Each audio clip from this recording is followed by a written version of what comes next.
Guys, kung naghahanap kayo ng murang tablet, hindi mabigat sa bulsa, tapos magagawa mo yung mga basic na kailangan mong gawin, like sa social media, mag-install ng mga Messenger, Facebook, TikTok, ano pa ba, online shopping. Ito yung ma-recommend ko, guys. This is the tablet from Lumos, and ito 6,999 pesos lang yung tablet mismo. So, ganito nga pala siya kalaki. Malaki, 10.1 inches.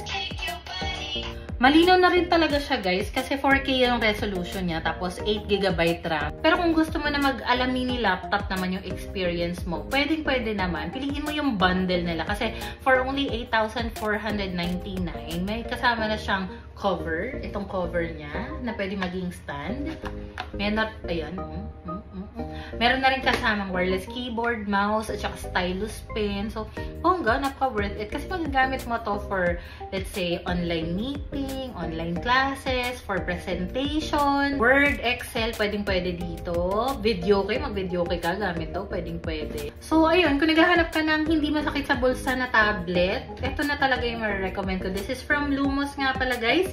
Itatag ko sila, pero kung saan nyo ito mabibili, punta lang kayo sa official website nila. Eto, nasa screen. So, yun lang. Gusto ko lang i-share kung interested kayo.